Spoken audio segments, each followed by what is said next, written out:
આજે જમવામાં ગુવારનું શાક છે ને એવું સાંભળીને તો ઘરના ઘણા સભ્યના મોં પણ બગડી જાય. પણ જો આજ ગુવારનું શાક હું તમને એક ચટપટી રીતે બનાવીને બતાડું ને તો તમે પણ કહેશો કે વાહ ભાઈ ખૂબ જ મજા પડી ગઈ.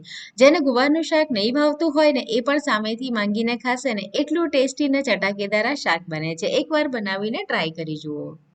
હલો ફ્રેન્ડ્સ, હું છું હેતલ. કિચન ક્રાફ્ટમાં તમારા બધાનું હાર્દિક સ્વાગત છે. તો ચલો આજની મજેદાર રેસીપી બનાવવાનું શરૂ કરીએ. ગુવારનું એકદમ ચટપટું ટેસ્ટી મજેદાર શાક બનાવવા માટે આપણે એકદમ કુમળી હોય ને એવી ગુવાર લેવાની છે. જ્યારે પણ તમે માર્કેટમાંથી ગુવાર લાવો ને તમારે હાથેથી એને તોડીને ચેક કરી લેવાની.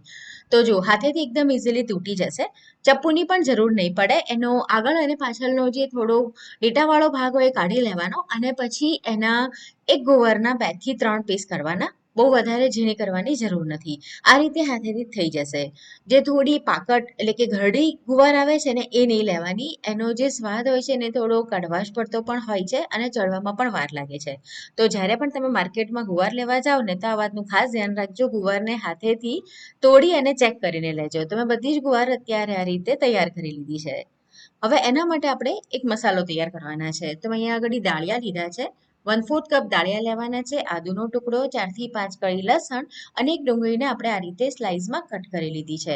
આનો એકદમ ટેસ્ટી એવો આપણે મસાલો તૈયાર કરવાનો છે. મેં અત્યારે ડીસાનો કંપનીનો ઓલિવ ઓઇલ લીધો છે. આ 0 કોલેસ્ટ્રોલ ઓલિવ ઓઇલ છે. એની અંદર એની એકદમ જ લાઇટ ફ્રેગ્રન્સ છે અને આપણે ઇન્ડિયન કુકિંગ માટે બેસ્ટ છે. મેયોનીઝ તમારે ઘરે બનાવવું હોય તો એના માટે પણ બેસ્ટ છે. આપણું જે ખરાબ કોલેસ્ટ્રોલ હોય ને એને દૂર કરે છે. તમારે જો ઓલિવ ઓઇલ ખરીદવું હોય તો લિંક મેં તમને નીચે ડિસ્ક્રિપ્શન બોક્સની અંદર આપેલી છે. મસાલો બનાવવા માટે આપણે 2 ચમચી જેટલું તેલ ગરમ કરવાનું છે અને એની અંદર આપણે લસણ અને આદુને સાતળીશું અને સાથે ડુંગળી પણ એડ કરી દેવાની છે. અને આ ત્રણેય વસ્તુનો કલર થોડો લાલાશ પડતો આવે ને ત્યાં સુધી આપણે શેકવાની છે. એટલે એકદમ સરસ રીતે એ ચડી જાય. કચાશ બિલકુલ જ ના રહેવી જોઈએ. તો ગેસની ફ્લેમ એકદમ સ્લો રાખવાની અને સ્લો અથવા તો સ્લો ટુ મીડિયમ ઉપર જ તમારે એને શેકવાનું છે. અને એનો જે કલર છે ને એ એકદમ લાલાશ પડતો થઈ જવો જોઈએ ત્યાં સુધી તમારે એને શેકવાનું.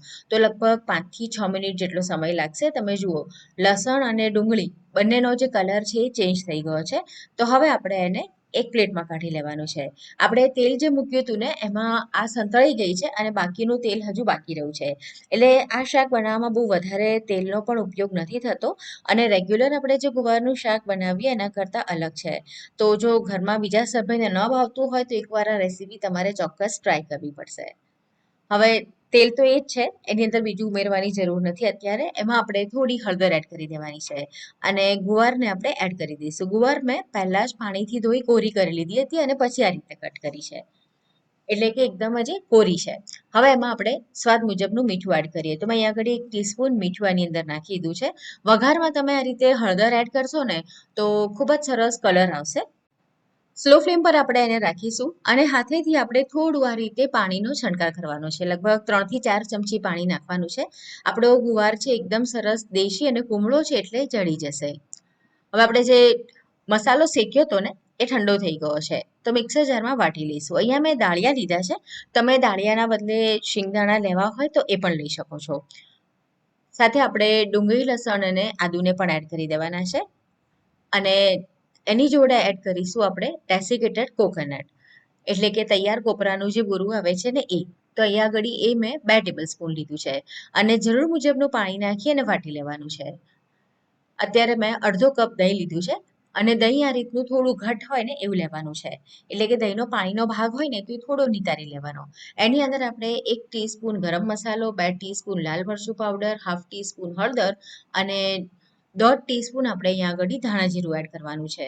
મીઠું એડ કરી દઈશું. હાફ ટીસ્પૂન મીઠું નાખ્યું છે. ગવારમાં પણ આપણે એડ કર્યું છે તો મીઠું તમારે તમારા ટેસ્ટ પ્રમાણે એડ કરવાનું. બરાબર મિક્સ કરી લેવાનું છે. દહીં થોડું ખાટું હોય એવું લેવાનું અને એની અંદર પાણીનો ભાગ ન હોવો જોઈએ. એટલે કે આ રીતનું એકદમ ઘટ હોવું જોઈએ. જાડું હોય ને દહીં એ લેવાનું છે. જો દહીંમાં પાણીનો ભાગ હોય તો તમારે થોડી વાર માટે એને કોઈ પણ કપડાની અંદર નિતારવા મૂકી દેવાનું. હવે આપણે ગવાર જોઈએ તો અત્યારે ગવાર આપણો ચડી ગયો છે અને આપણે આગળ જે પ્રોસીજર કરીશું એમાં પણ થોડો એ ચડશે. તો હવે એક પ્લેટમાં આપણે ગવારને કાઢી લેવાનો છે. અને આ શાક બનાવવાની ખાસ વાત શું છે ખબર છે કે એક જ આ રીતનું પેન હોય ને એમાં તમે તૈયાર કરી શકો છો. અલગ અલગ ગ્રેવી શેકવા માટે બીજા વાસણની કે એવી જરૂર નથી પડતી. એટલે તાંસળાના બદલે આ રીતનું પેન હોય ને તો એ લેજો, તો એ વધારે ઇઝી રહેશે તમને. અહીંયા આગળ હવે આપણે થોડું તેલ એડ કરીશું કારણ કે તેલ ઓછું થઈ ગયું છે. તો અહીંયા મેં ફરીથી 2 ટીસ્પૂન જેટલું તેલ એડ કરી દીધું છે. અને જે મસાલો આપણે વાટીને રાખ્યો ને એ એની અંદર ઉમેરવાનો છે. અને મસાલો વાટતી વખતે જરૂર મુજબ પાણી એડ કરી દેવાનું. તો મેં લગભગ 4 ટેબલસ્પૂન જેટલું પાણી એડ કર્યું હતું. અને ડુંગળી અને લસણ આપણા એકદમ સરસ શેકાઈ ગયેલા છે. તો હવે એને બહુ વધારે વાર શેકવાની જરૂર નથી. તો 1 થી 2 મિનિટ માટે આપણે એને શેકી લઈએ. અને ત્યાર પછી એની અંદર આપણે થોડું પાણી નાખવાનું છે, બરાબર મિક્સ કરી લેવાનું.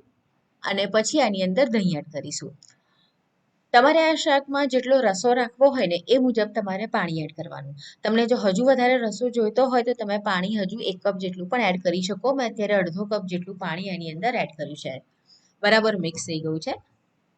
અને હવે આની અંદર આપણે એડ કરીશું દહીં, જેની અંદર આપણે બધો જ મસાલો નાખી દીધો છે. અને તમને એમ થશે કે દહીંની અંદર મીઠું નાખી દીધું છે તો ફાટી તો નહીં જાય ને? તો એવું બિલકુલ નહીં થાય, કારણ કે આપણે અહીંયા આગળ જે દાળિયા લીધા છે ને એના કારણે દહીં તમારું ગરમ થશે ને તો પણ બિલકુલ જ નહીં ફાટે. એની અંદર આપણે મીઠું એડ કર્યું છે તો પણ મિક્સ કરવાનું છે. પહેલાં તમને એમ લાગશે કે કલર કેમ નથી, પણ આપણે દહીંની અંદર બધા મસાલા નાખ્યા છે ને તો જેમ જેમ એ મિક્સ થઈ જશે એમ એકદમ સરસ કલર આવી જશે. તો જો એકદમ સરસ એનો કલર આવી ગયો છે. અને હવે એની અંદર આપણે ગુવાર એડ કરી દેવાની છે. ગવારને આપણે પહેલા તેલમાં ચડવી લીધી છે. અને ફરીથી આપણે લગભગ 5 થી 7 મિનિટ માટે ગ્રેવી સાથે એને ચડવીશું, એટલે એકદમ સરસ એ તૈયાર થઈ જશે. અને મને અત્યારે જરૂર નથી લાગી રહી એટલે મેં પાણી એડ નથી કર્યું, પણ તમને જરૂર લાગે તો તમે થોડું પાણી એની અંદર એડ કરી શકો છો. પણ હા, આ સમય પર તમે પાણી એડ કરો ને તો ગરમ પાણી એડ કરવાનું, જેથી એનો જે કલર છે ને એ ફીકો ના પડે. હવે સ્લો ફ્લેમ પર જ ઢાંકણ ઢાંકીને રહેવા દેવાનું છે લગભગ 5 થી 7 મિનિટ માટે. તો 5 થી 7 મિનિટ પછી તમે જોઈ શકો છો કે આપણું જે શાક છે તૈયાર થઈ ગયું છે. તમને દહીં આખું સરસ મિક્સ થઈ ગયું છે અને ઉકળી ગયું છે, એટલે આ રીતનું તમને ગ્રેવીમાં તેલ છૂટું પડેલું દેખાશે. અને અત્યારે જે કન્સિસ્ટન્સી છે એ ઠંડી થયા પછી હજુ થોડી જાડી થશે. તો તમારે જેટલું રસો રાખવો હોય એના કરતાં થોડું વધારે રસો રહે ને ત્યારે જ ગેસ બંધ કરી દેવાનો, કેમ કે ઠંડુ થયા પછી એ થોડું જાડું થતું હોય છે. અને આમાં મેં અત્યારે ગળપણ એડ નથી કર્યું, પણ તમને ગમે તો તમે થોડું ગળપણ એડ કરી શકો છો. તો એકદમ ટેસ્ટી ચટકદાર ગુવારનું શાક તૈયાર છે. પંજાબી શાક કરતાં પણ ખાવામાં ખૂબ જ ટેસ્ટી લાગે છે.